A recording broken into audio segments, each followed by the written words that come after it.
La voz de Heródoto, un podcast del grupo Herodotus.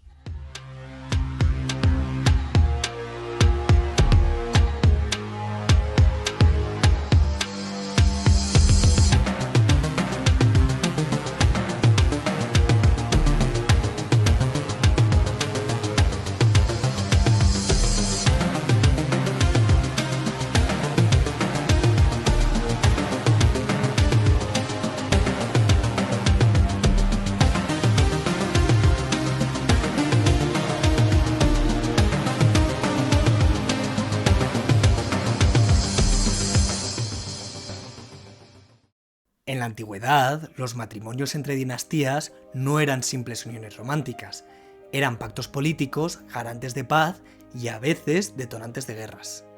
Esa lógica, aunque hoy ya no se traduzca en bodas reales con fines estratégicos, sigue viva bajo nuevas formas. Basta pensar en cómo las superpotencias influyen en elecciones, apoyan a gobiernos afines y moldean estados satélite. Al final, el objetivo es el mismo: reforzar alianzas y ampliar zonas de influencia. En el siglo XIX, en plena era de nacionalismos, revoluciones y cambios sociales, una mujer llevó este juego de alianzas a su máxima expresión. La reina Victoria de Reino Unido, casada con el príncipe Alberto de Sajonia-Coburgo-Gotha, diseñó una estrategia de enlaces muy ambiciosa: casar a sus 9 hijos con las principales casas reales de Europa para tejer una red familiar que garantizase la paz del continente. Sus hijos fueron piezas de ajedrez en este tablero diplomático. La princesa Victoria, conocida como Vicky, se casó con Federico de Prusia y se convirtió en emperatriz alemana, madre del futuro Kaiser Guillermo II. Eduardo VII, heredero al trono británico, contrajo matrimonio con Alejandra de Dinamarca, fortaleciendo la relación con los reinos nórdicos. Alicia se unió a la casa de Hesse, y de esa rama nacería Alejandra, la última zarina de Rusia y esposa de Nicolás II. Y el resto de los hijos de Victoria se repartieron entre las cortes de España, Noruega, Suecia y Dinamarca, expandiendo la red de alianzas familiares hasta cubrir prácticamente todo el continente. Por eso a Victoria se le llamó la abuela de Europa. Sus nietos y bisnietos se sentaban en tronos desde Londres hasta Berlín y desde San Petersburgo hasta Madrid. Y de hecho, ese legado aún perdura. Las casas reales que hoy siguen reinando en Europa son, en su mayoría, parientes entre sí. Basta mirar dos de las monarquías que más cerca nos pillan, la española y la británica. El rey Felipe VI y el actual rey Carlos III son primos lejanos, descendientes de esta red de alianzas tejidas por Victoria y por otras dinastías europeas. O por ejemplo, pensemos en algo más íntimo: la herencia genética. La reina Victoria era portadora de una enfermedad conocida como la hemofilia, que transmitió a varias ramas de su descendencia. Por eso, el frágil zarevich Alexis, único hijo varón del zar Nicolás II y posteriormente asesinado durante la Revolución Bolchevique, padecía esta enfermedad. Y lo mismo ocurrió en España. Alfonso de Borbón y Battenberg, hermano de don Juan de Borbón, que fue el padre del rey emérito Juan Carlos I y por lo tanto abuelo de Felipe VI, también sufrió hemofilia. Entonces, ¿qué podía salir mal? Si todos eran parientes, si todos compartían vacaciones familiares, bautizos y tenían retratos los unos de los otros colgados en sus galerías, ¿cómo iban a acabar enfrentados en una guerra? Sin embargo, conforme avanzó el siglo XX, esa diplomacia de sangre se reveló insuficiente. Los 3 primos más poderosos de Europa, el Kaiser Guillermo II de Alemania, el zar Nicolás II de Rusia y el rey Jorge V de Reino Unido, nietos y bisnietos de Victoria, terminaron enfrentándose en la Primera Guerra Mundial. Ni siquiera los telegramas desesperados que intercambiaron el Kaiser y el zar, conocidos como los telegramas Nicky Willy, apelando a un entendimiento familiar, pudieron evitar el estallido del conflicto. Preveo que muy pronto me sentiré abrumado por la presión que se me impone y que me obligue a tomar medidas extremas que conduzcan a la guerra. Para intentar evitar tal calamidad como una guerra europea, te ruego en nombre de nuestra vieja amistad que hagas lo que puedas para evitar que tus aliados vayan demasiado lejos. La lógica de los estados nacionales, de las alianzas militares y de la competencia económica fue más fuerte que los lazos de sangre. El resultado fue demoledor. Guillermo II, al perder la guerra, abdicó y huyó a los Países Bajos.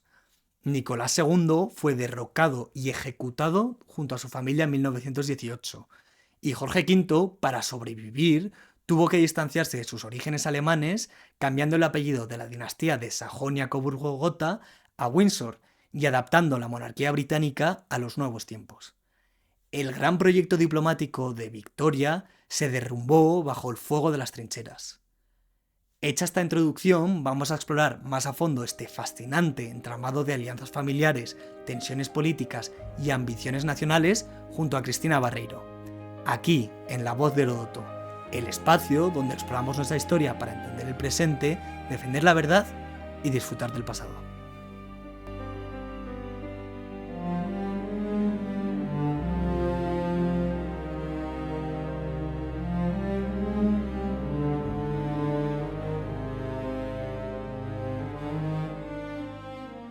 Bienvenidos a esta segunda parte del episodio de hoy, donde, como sabéis, estamos hablando de la diplomacia de sangre de la reina Victoria y cómo las monarquías europeas se transformaron una vez terminó la Primera Guerra Mundial.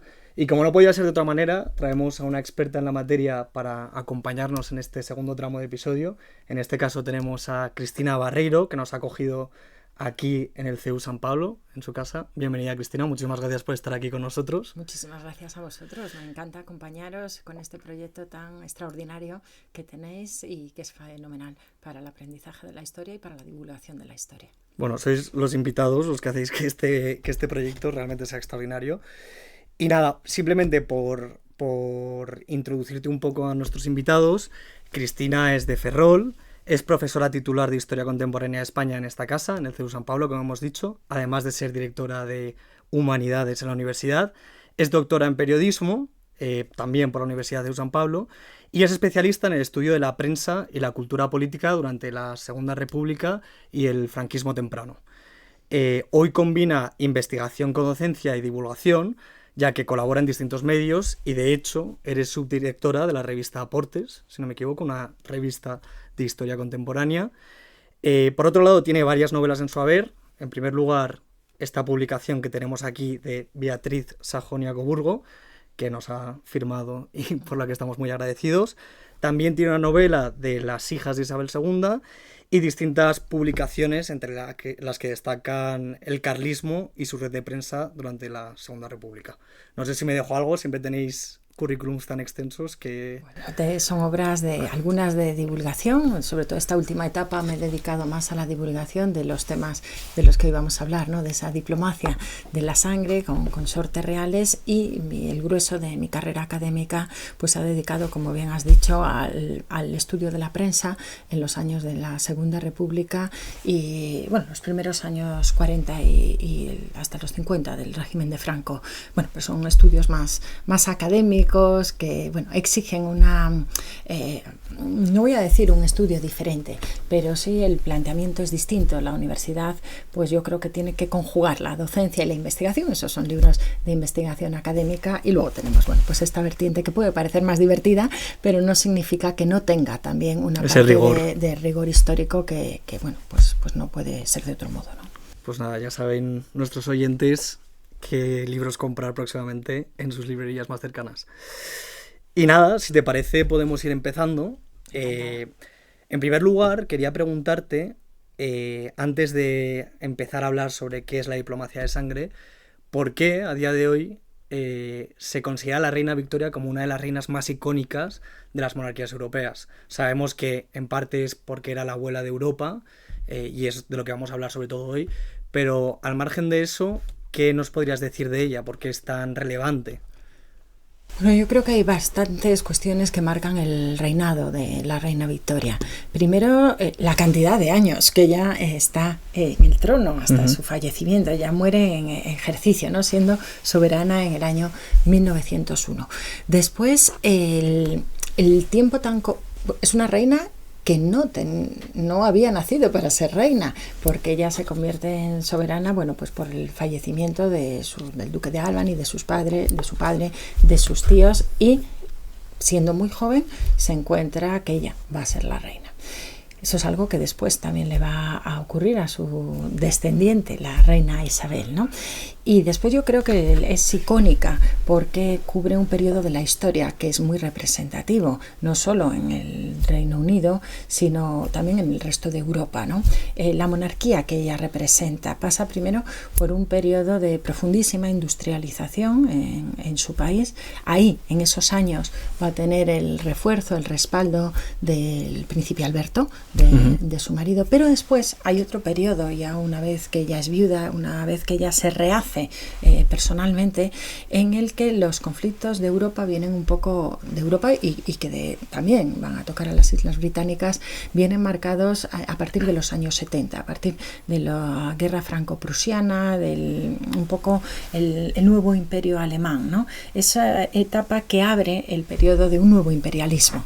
Y incuestionablemente, pues no es muy difícil separar a la reina Victoria de la emperatriz de la India. La India era la joya de la corona, es cierto que ya lo era desde tiempo atrás, pero quizá pues por Kipling, por las novelas, por cierta literatura que explotó muchísimo pues el mundo, ¿no? de lo que era el imperio colonial, ¿eh? Y la reina Victoria incuestionablemente representa todo eso. Es muy llamativo que esta mujer pues tan bajita, que además era contraria al voto femenino, fuese durante tantísimos años la mujer más poderosa del planeta en un imperio como era el imperio británico, que cubría pues del eje el Cairo, el Cabo, el territorio de África y bueno, en Asia, además de muchos otros puntos estratégicos, eso que era la joya de la corona, que es la India, ¿no? Y yo creo que por eso es un icono. Es un icono por lo que representa su país, por lo que representa el tiempo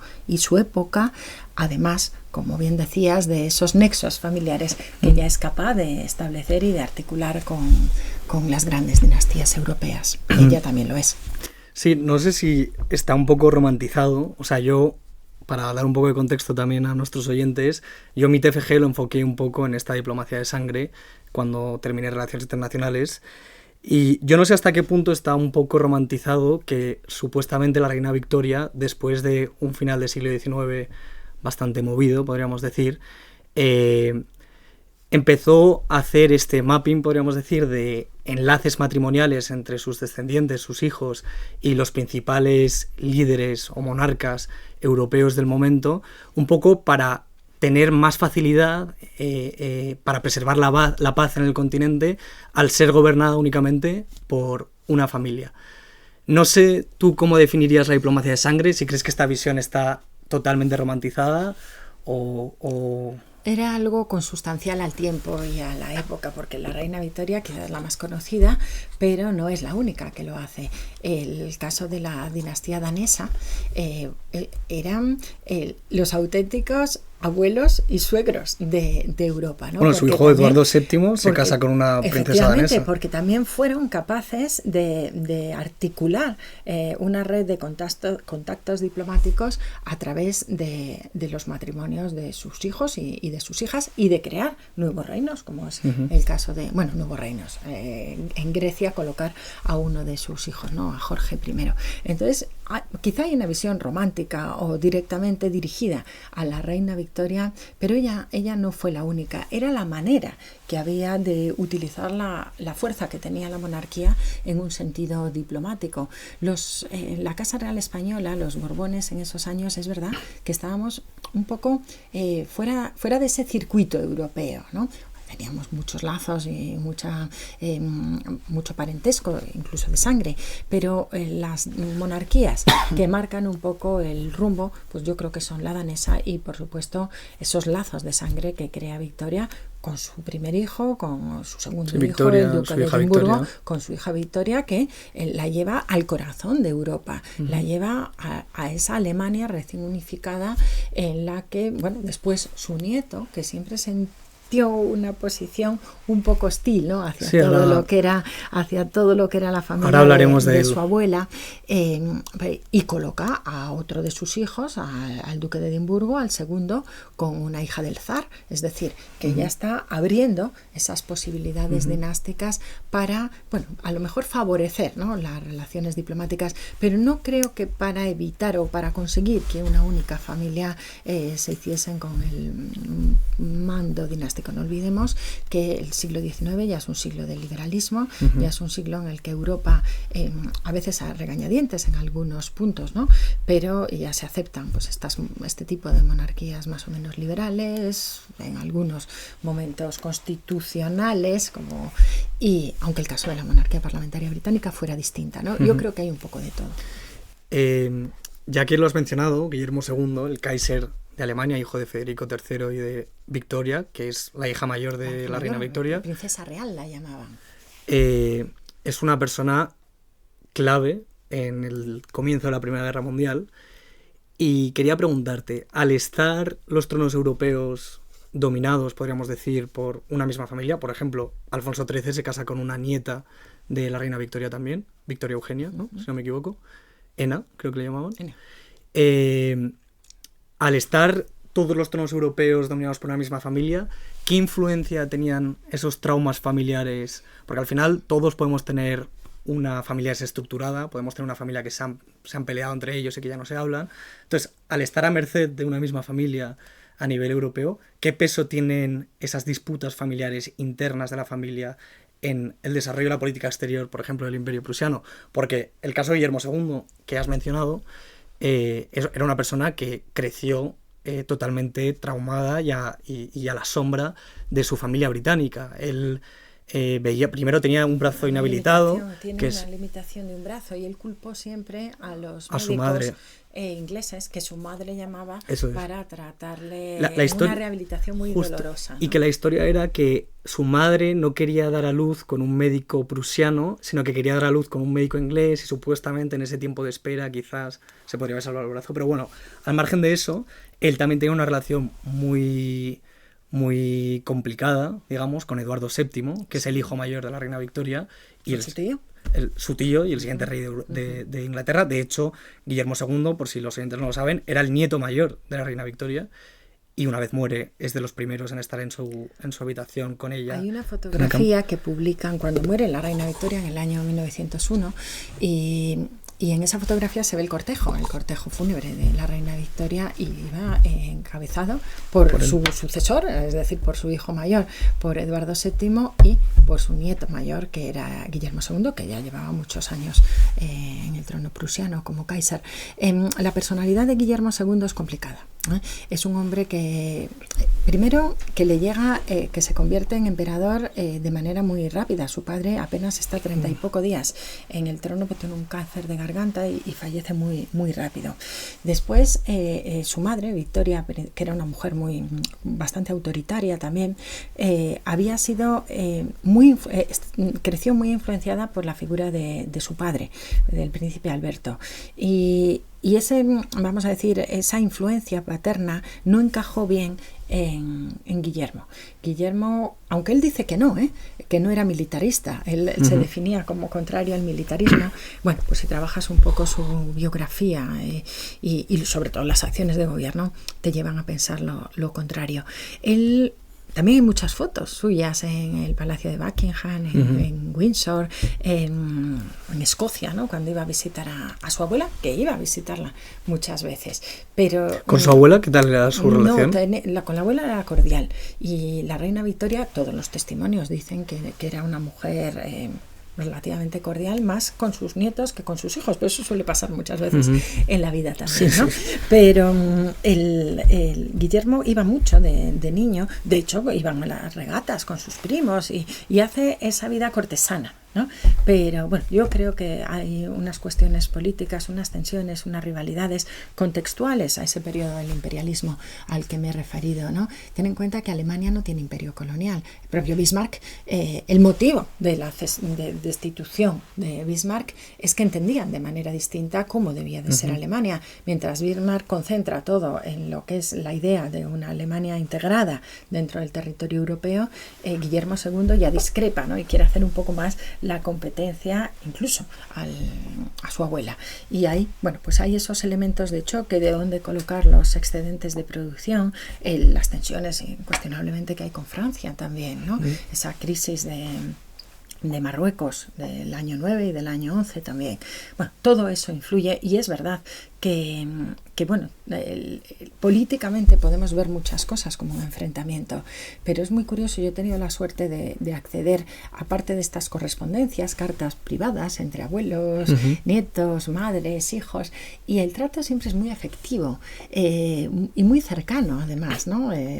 Daddy, como todos tienen diminutivo, bueno, se llaman... Hablaremos es tremendamente de curioso, los telegramas, ¿no? Nicky Willy, claro, que luego eso es muy interesante. Son cosas muy curiosas. Entonces, a veces lo que ocurre es que en la historia, pues que nos ceñimos a la historia política, porque parece que la historia familiar, esa diplomacia de sangre, puede parecer algo frívolo, pero yo creo que es una pata fundamental para entender cómo se construye la historia, y no olvidemos que la historia la hacen las personas. Total.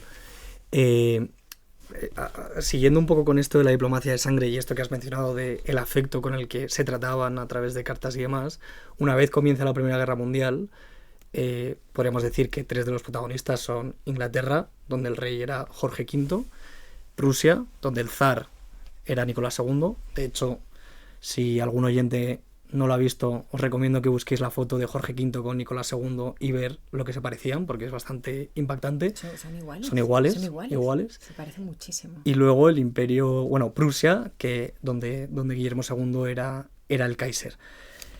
Podríamos decir que esa diplomacia de sangre llega a su fin cuando en estos telegramas Nicky Willy, donde vemos a Nicolás apelando a esta diplomacia de sangre para que Guillermo no inicie este conflicto armado de la Primera Guerra Mundial junto al Imperio Austrohúngaro, donde Francisco José I era el emperador. Cuando esa apelación que hace a la diplomacia de sangre para intentar calmar las aguas, porque obviamente en Rusia Nicolás II también tenía una situación complicada que luego evolucionó en la Revolución Rusa, que acabó derrocando al zar y asesinando a él y a toda su familia. ¿Podríamos decir que fracasa una vez comienza la Primera Guerra Mundial o...?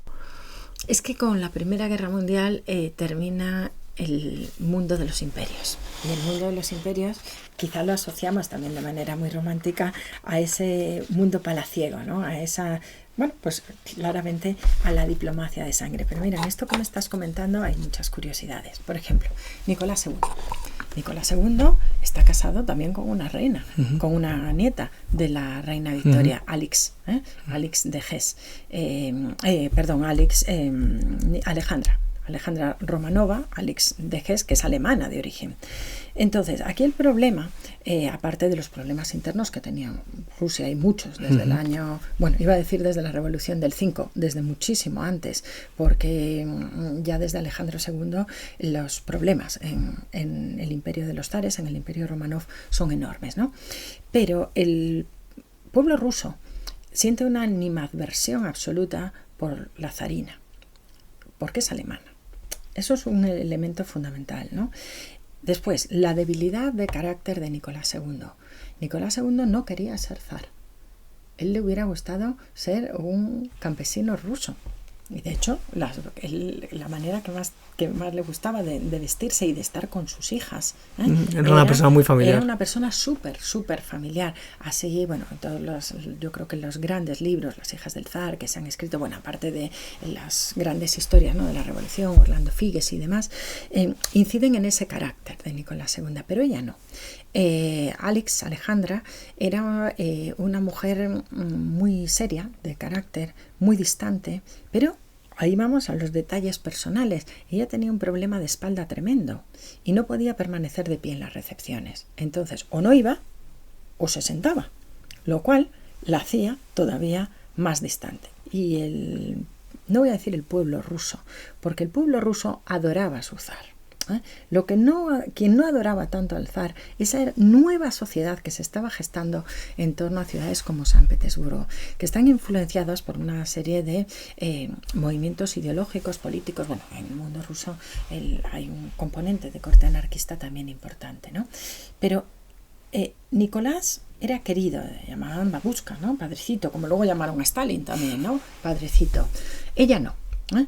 Y ella no deja de ser nieta también de la reina Victoria. Nicolás II, el Kaiser, Guillermo II, claro que apela a esa... Bueno, Nicolás es el que apela a Guillermo II, ¿no? Pero ¿qué hay detrás de la Primera Guerra Mundial? Es que hay hay muchísimos más elementos fronterizos, ¿eh? Una guerra no resuelta, como es la guerra del año 1870, la franco-prusiana, unas alianzas. Bélgica, un país muy pequeño territorialmente, pero enormemente industrializado, que tiene una dependencia económica muy grande del Reino Unido, y luego unos conflictos territoriales en el mundo colonial, ¿no?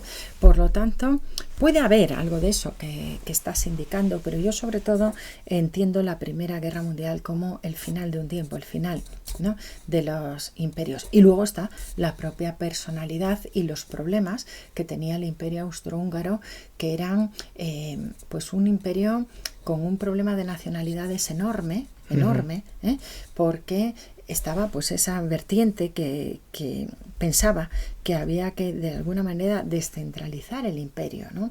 Pues Austria, Hungría, esa monarquía dual, y Bosnia se había incorporado recientemente, ¿no?, como una especie de provincia en el año 11. De ahí esas tensiones que llevaron al asesinato de Francisco Fernando de Sarajevo, que tiene también una vida curiosísima. Francisco Fernando y su mujer, Sofía. Y también, ¿no?, Francisco José I, ya que estábamos hablando de traumas familiares, Francisco José, si no me equivoco, tenía un hijo que era su heredero legítimo, que se suicidó, ¿no? Bueno, ahí hay muchas... Lo que hay es una película que se llama Meyerling con Omar Sharif y Ava Gardner haciendo de amante la historia es muy complicada ahí. Tienen Sisi, la célebre de Baviera, y que murió asesinada, ¿no? En Suiza, efectivamente. Le clavaron, no sé si un tiro o un puñal, bueno, no sé técnicamente, militarmente cómo se llama, y cuando la subieron al hotel y la desvistieron murió poco después. Pero ellos tienen 3 hijas y un único hijo, el archiduque Rodolfo.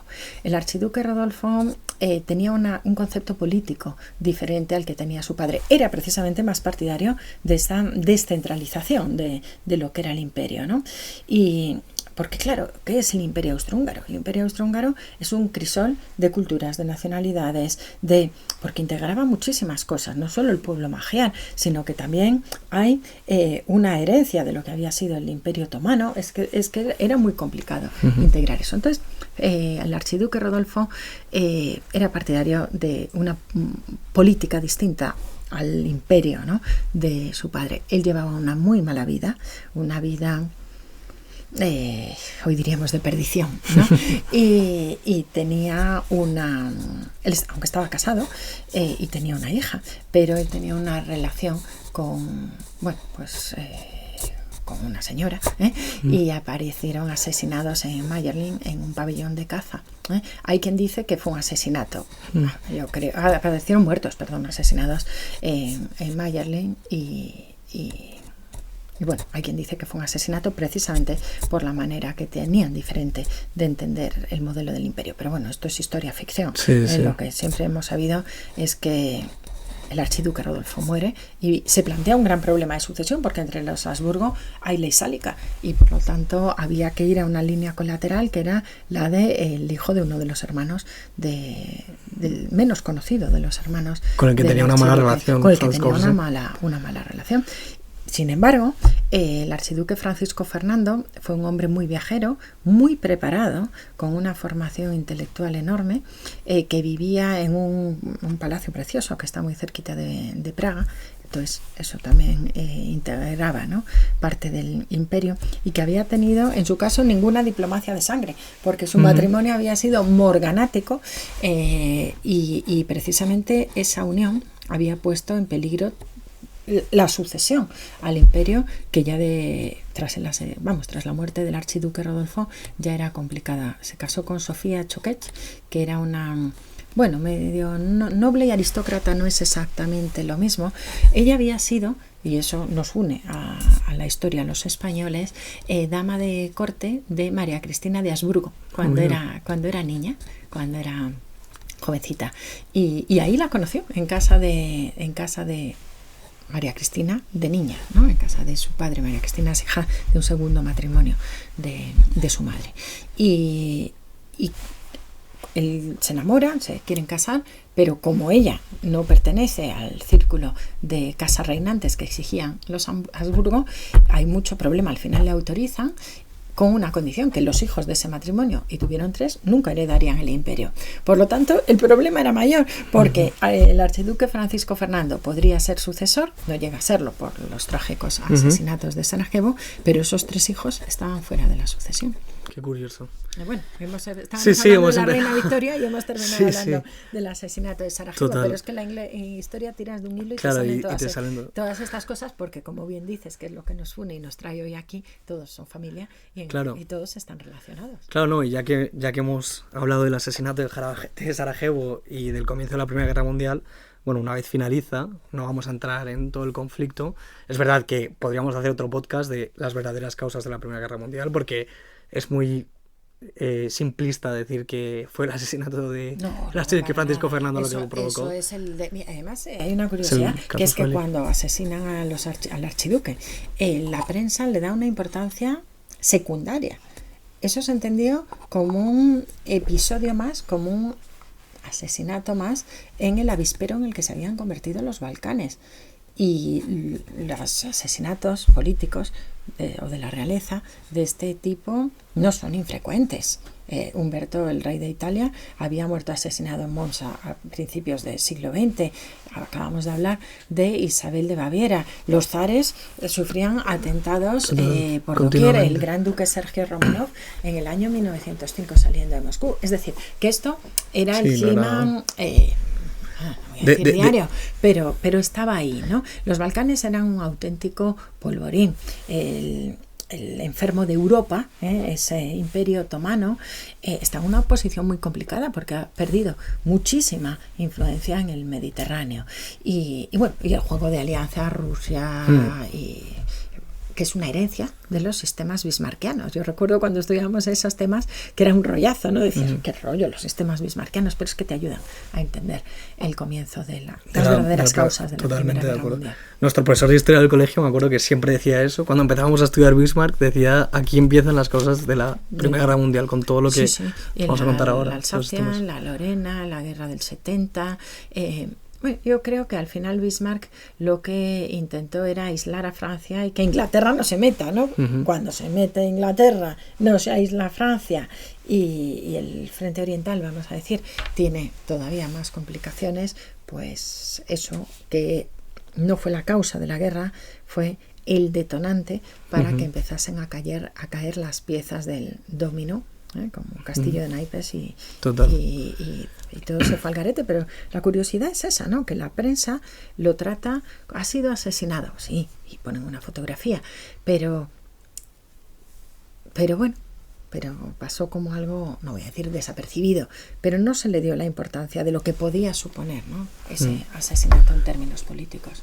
Y yendo un poco ya a cuando termina la Primera Guerra Mundial, el imperio ruso cae, ya en 1917 con la Revolución de Febrero, como hemos mencionado, Nicolás II y su familia son asesinados. Pero perdona ahí que te interrumpa, y es una cosa que yo en clase, en el máster de Historia Contemporánea que tenemos en el CEU, una asignatura que yo llevo, que es Europa en Guerra, insisto mucho en esta idea. Pienso que la Revolución Rusa no hubiera triunfado si no hay una Primera Guerra Mundial y a los rusos, al imperio ruso, no le estuvieran yendo las cosas en el frente alemán como le estaban yendo, ¿no? Es esa desafección del ejército, esa ruptura del ejército, la que hace que una revolución orquestada principalmente desde el exilio triunfe. Entonces, yo creo que son dos elementos que van de la mano, la Revolución Rusa y la Primera Guerra Mundial. Y si no entiendes una cosa, difícilmente puedes entender la otra. Esa es mi opinión, ¿no? Nos acompañan aquí libros. Mira, antes hablábamos del de Margaret Macmillan, y algo de eso dice también, ¿no? Es que la Revolución... eso sí que nos daría para... Sí, para otro episodio entero. Pero sí que tengo una pregunta relacionada con la Revolución Rusa. Y es que, como has dicho, Nicolás II, su personalidad era una persona pues que en el trato cercano parecía muy afable, muy familiar, muy normal. Manejado por su madre, tremendamente manejado por su madre. Como muchos otros. Princesa danesa. Bueno, Mini, le llamaban Mini, sí, ¿no? Sí. Y era el verdadero mando en Rusia. Pues mi pregunta es, de hecho esto va vinculado con otro tema del que también quería hablar antes, que has mencionado, y es el asesinato de los zares. Era relativamente común que de vez en cuando se mataba a zares y a zarinas, y eso era algo que, según tengo entendido, y corrígeme si estoy equivocado, le generó un trauma a Nicolás II e hizo que nunca cediera a crear la Duma, creo que se llamaba, que era como un poco ese parlamentarismo en Rusia. Y he leído muchas teorías, claro, son suposiciones, al final esto es imposible saberlo, pero quiero saber tu opinión. He leído muchas teorías y muchas suposiciones que dicen que si el zar Nicolás II hubiera sido capaz de dar un paso al lado y permitir que hubiera cierto parlamentarismo y demás, con su carácter primero habría encajado muy bien, que su figura pasara a ser una figura más simbólica, y en segundo lugar, quizás la Revolución Rusa nunca habría llegado a ocurrir, porque toda esa... corrígeme también, pero toda esa burguesía que fue la que apoyó sobre todo esa revolución, quizás habría estado más satisfecha y no habría causado lo que causó. Yo creo que en historia no debemos, ¿no?, de hacer jugar con futuribles. Nunca sabemos qué es lo que hubiera pasado si Nicolás II hubiera respaldado de una manera más firme la Duma. Había algunos de sus tíos que sí eran grandes duques, que sí eran partidarios de otorgar una mayor representación, ¿no? Un sentido de la soberanía, que es verdad que en Rusia no existía. Pero fíjate que en la revolución fallida del año 1905, una de las principales consecuencias es que hay una Duma, ¿no? Y esa Duma del 5 al 17, bueno, al 14, porque luego ya eso prácticamente es inoperativo, no consigue concitar la unión, ¿no? Es que la mentalidad rusa y el pueblo ruso y la sociedad rusa y las transformaciones que estaban empezando a vivirse en Rusia desde Catalina la Grande. No olvidemos que Catalina la Grande deja Rusia, el imperio ruso, a las puertas de la modernización. Trató de alguna manera de occidentalizar Rusia, pero es que Rusia es enorme, o era enorme, y tremendamente plural. Es que no hay una Rusia, de hecho son todas las Rusias. Ese sentido del propio nacionalismo, es que nada tenía que ver un kazaco con una persona de los Urales, con un núcleo como podía ser Moscú, que es más poder político o social, como puede ser un San Petersburgo. Entonces yo creo que y luego una influencia intelectual enorme de la literatura, del mundo de la política, del mundo del arte también, de la música, ¿no? Entonces yo creo que todo eso son elementos que no se puede juzgar nunca. Yo creo que la historia es un todo. Hay una parte política clarísima, pero hay una parte social, una parte económica y una parte cultural. Y en el caso de Rusia es tan rico todo eso, ¿no? Luego el papel de los pequeños propietarios, que ya lo sabía también, pequeños propietarios. Bueno, pues quizá ahí es donde más calen esas ideas, vamos a entender subversivas, pero claramente revolucionarias. Pero ¿quién es Lenin, ¿no? Lenin no era muerto de hambre, ni cuando vivía en Rusia. Él ha ido a la universidad. Es decir, que todo es... El perfil de Lenin y el de Stalin, que era un atracador de bancos, tampoco es comparable. Bueno, que esto nos da también para otro podcast. Hablar, esto nos da para vamos a tener que hacer una serie para otro podcast. Pero fíjate cómo sí relacionamos muchas cosas, ¿no? La guerra, la Revolución Rusa, esa diplomacia de sangre, esa animadversión hacia algunas figuras de la realeza, el carácter débil de Nicolás II, el carácter muy, muy fuerte de Dagmar de Dinamarca, de su madre, el recuerdo trágico de la muerte de un abuelo que queda descuartizado por culpa de un atentado, lo que estaba ocurriendo en Crimea, que es un tema muy actual también, ¿no? Bueno, hay muchos factores. Muchos factores. Y de hecho, hubo un intento, se habló mucho de que Jorge V iba a intentar rescatar al zar y a su familia para que fueran a Reino Unido y quedaran ahí viviendo como exiliados. ¿Es eso cierto? No lo sé. Yo he intentado hacer alguna averiguación sobre esto, pero no lo tengo nada claro.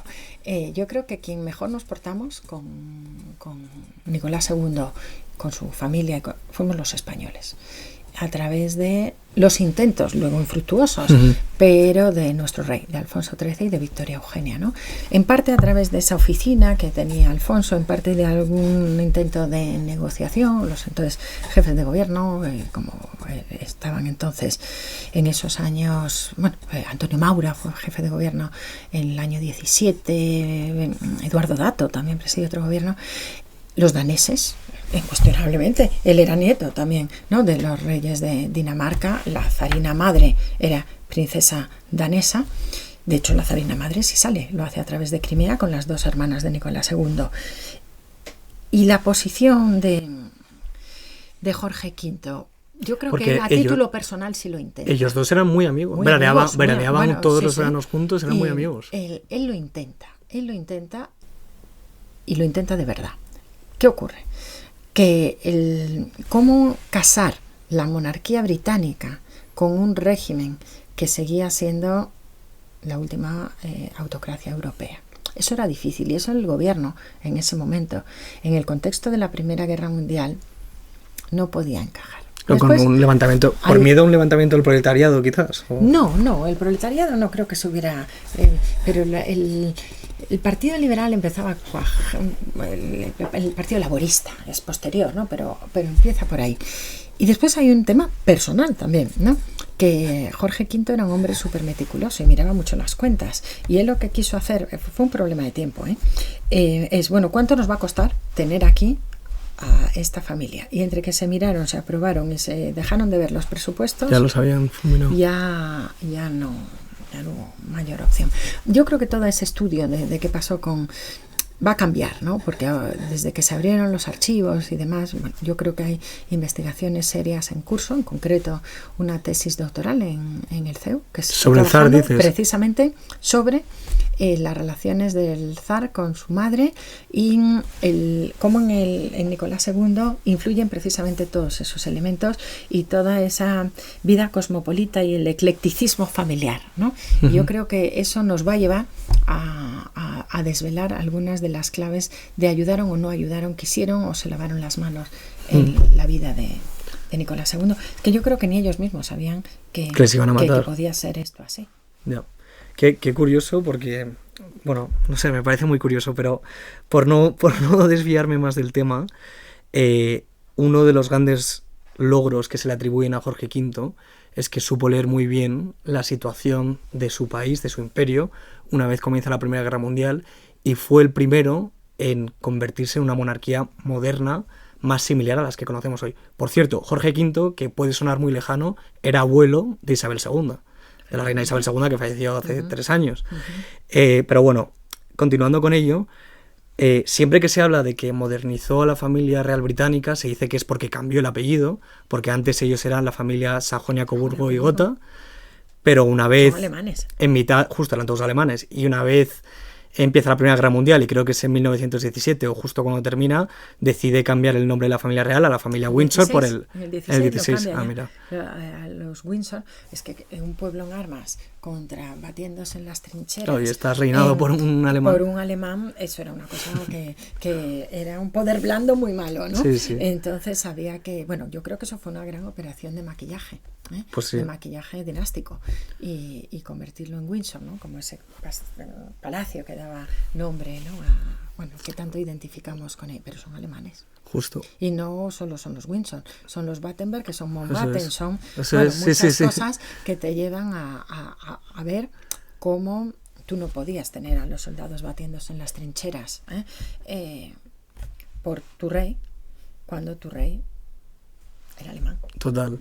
No, y bueno, en realidad por eso, a día de hoy, cuando se habla de que el rey va a ver, por ejemplo, a alguien de la familia real, aunque sea muy lejana, se dice que es Sí, su primo, sí, que es su son primo primos. porque al final son todos parientes. Sí, sí.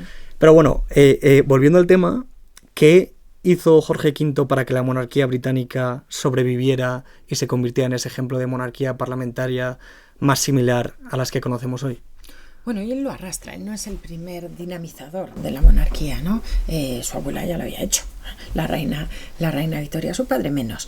Pero es un tiempo de cambios. No olvidemos que una de las grandes consecuencias de la guerra, vamos, de los paces de París, de Versalles del año 19, es otro gran conflicto, que es la Europa entre guerras, el nacimiento de los totalitarismos, frente a un fascismo, un comunismo. Que ojo, que de alguna manera hay un fascismo inglés también, ¿no? Mosley y todo eso también tiene su vertiente británica. Entonces, es un mundo en transformación, es un mundo cambiante que a él le toca lidiar como soberano hasta su muerte en el año 35. Yo creo que se adapta bien a esos cambios de la década de los 20, ¿no? Donde todo era feliz, pero no era nada feliz. Todo era una apariencia, una forma, una burbuja, ¿no? Pero podemos decir. Se vivió en parte pues esa burbuja, pero él yo creo que adaptó además desde la reina Mary también lo hizo, supo presentarse ante los ingleses de una manera, los británicos, vamos, de una manera distinta, de una manera diferente. Yo creo que eso es importante y por supuesto el papel que van a tener año 21, la independencia de Irlanda, ¿no? Con un conflicto civil muy importante, ¿no? Y eso estaba Winston Churchill entonces como ministro de colonias, ¿no? Después la evolución posterior de los años 20 hacia la década de los 30. Bueno, yo creo que tiene su papel, que tuvo un papel muy relevante en la historia de Europa en general. Y yendo un poco ya para ir terminando, bueno, y la gran figura que no era su padre, que era el entonces príncipe de Gales. El pueblo lo adoraba, y luego terminó fatal, pero el entonces príncipe de Gales, Eduardo VIII, es que levantaba pasiones, porque era deportista, listo, viajaba muchísimo, viajó un par de veces a los Estados Unidos. Hijo de Jorge V, dices. Hijo de Jorge V. El que renunció a la corona, ¿no? El que renunció a la corona, algo que su madre nunca pudo entender, porque para ellos, en las dinastías, lo primero era el deber, el sentido del deber. Y el sentido del deber. Y en este caso no respondió cuando era el niño mimado de la sociedad. Por casarse británica. con una mujer divorciada. Doblemente divorciada. Wallace Simpson, ¿no? Sí.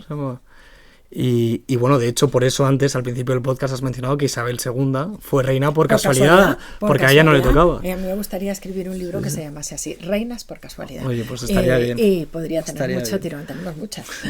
Sí. Bueno, pues eso, para ir terminando, si cogemos este ejemplo de Jorge V como ese monarca más moderno, digamos, que da paso a una monarquía parlamentaria. Le ayudaron mucho sus hijos. Él en formas no era tan moderno, pero su hija, sus hijos ya eran otra cosa. Más cercanos a la gente y demás. Por eso la familia, una familia claro, real, tiene muchos matices y muchas bueno, de hecho, y la gente joven aporta mucho. De hecho, es con la reina Victoria, ¿no?, con quien se empiezan a publicar imágenes de la familia en su día a día, celebraciones de Navidad, plan más dibujos, más que fotografías, dibujos. Empieza a haber secciones en los periódicos de Graphic, por ejemplo, tenía gossips, ¿no?, como cotilleos y tal, que son muy ligeros, no son ni cotilleos, pero bueno, pues sí, que era también una forma de entretenimiento y de ver que son una familia más. Bueno, si cogemos a Jorge V, eso, a la monarquía parlamentaria que conocemos hoy en las democracias europeas, la pregunta del millón. Una persona que a día de hoy ve que el rey no tiene poder ejecutivo y quizás tiene un poder más representativo o simbólico, ¿cómo le explicarías para qué sirve un rey a día de hoy en una democracia y en un estado donde hay una monarquía parlamentaria? ¿Cuál es la función de un rey? ¿Por qué es importante, por ejemplo, a lo que nos pilla más cercano, cuál es la utilidad del rey a día de hoy en España en una democracia? ¿Por qué es importante? Yo creo que lo primero es que da unidad a un país. Es el rey de todos los españoles, sin identidades políticas, está por encima de lo que son las identidades políticas. Eso es fundamental y para mí ese es el punto más importante de lo que es la monarquía. Sí, se hace bien, como parece que se está haciendo bien, no solo en el caso español, sino en la mayoría de las monarquías europeas. Algunas tienen sus problemas internos. Todas tienen sus matices, son familias al final. Pero bueno, eso en primer lugar. Después me has preguntado por el caso español. Yo creo que no podemos dejar atrás el lazo enorme, la idea de hispanidad. Eso la monarquía lo representa de alguna manera, a pesar de la leyenda negra y de todo lo que quieran, ¿no? Pero los vínculos del rey con América pues son enormes. Y después el papel, ¿no?, que hacen por la sociedad. Es decir, el estar con la gente, lo hemos visto recientemente en Paiporta, ¿no? ¿Quién está? Es el rey y es la reina también, quienes se acercan a la gente porque están por encima de los partidos políticos y por supuesto del gobierno, ¿no? Aunque no tengan un poder ejecutivo, que no lo tienen y sus funciones están limitadas a las que les confiere exclusivamente la Constitución, que son las que son, están marcadas en los títulos correspondientes. Yo creo que eso es fundamental, la unidad de España, la estabilidad que como institución dan a nuestro país y los lazos que nos ayudan y que nos permiten mantener con la idea más amplia, ¿no?, de lo que es la historia y nuestro pasado. Y luego que son unos magníficos diplomáticos. Y eso también tiene su... Es un poco lo que también quería decir. Eso que hemos hablado de que los monarcas entre ellos se llaman primos, digamos, en cierto sentido. Ayudan en muchas cosas. Facilitan mucho las negociaciones con otros países. A lo mejor las personas corrientes no nos enteramos, no sabemos, pero claro que hay. ¿Cómo no lo va a haber? Si para un rey su país tiene que ser lo más importante y es lo más importante. Bueno, y para un líder supongo que impone más recibir a un rey que a un presidente de la República que a lo mejor en 4 años no está presente, pero bueno. Aparte de los temas presupuestarios que supondría convocar elecciones cada 4 años, que eso ya se lleva todo el presupuesto de la Casa Real. Eso es otro tema. Estamos aquí para hablar de historia. Total. Y ya por último, las 2 preguntas del millón que hacemos, queremos que nos recomiendes un libro de historia, de lo que quieras, y un personaje histórico para que nuestros oyentes puedan explorar y bueno, investigar un poco sobre ellos, que a ti te parezcan relevantes, te gusten, te parezcan interesantes. Bueno, estaría muy mal que recomendara el mío. Bueno, el tuyo ya lo damos, los tuyos ya los damos por recomendados. Pues mira, el de María José Rubio, que además es amiga vuestra también, y es un libro en el que es un libro de investigación, de profunda investigación académica, en el que capta muy bien la personalidad de la primera reina escritora de España, que fue María Josefa Amalia de Sajonia, una de las mujeres de Fernando VII. Me parece un libro de historia, y luego ya en divulgación podríamos hablar de muchos otros. Y después personajes, es que personajes en la historia, yo soy de contemporánea, pero a mí hay muchos que me atraen, la propia reina Victoria, además la última gran, hay una reciente de Polo, se apellida la chica que lo ha escrito con la esfera de los libros, la clásica es la de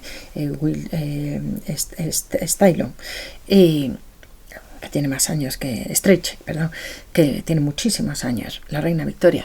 Me atrae un montón como figura de primerísima fila, con sus contradicciones. Y el propio Napoleón Bonaparte es un estratega, es un genio militar, es un genio político también, ¿no? Y muchas cosas te puede gustar y muchas cosas otras no te puede gustar. Después yo creo que también hay un espacio, también trabajado recientemente pues para una Concepción Arenal, que es una mujer que luchó, gallega también como yo, ferrolana, que luchó también a su manera y desde una posición más o menos conservadora por la dignificación de las mujeres, y en el siglo XIX, que esto era bastante complicado y complejo, ¿no? La propia Pardo Bazán es una mujer fascinante en su vida personal, en sus también contradicciones internas, en su evolución ideológica, que también la tiene. Es que la historia, la lista no acaba, no termina nunca, ¿no?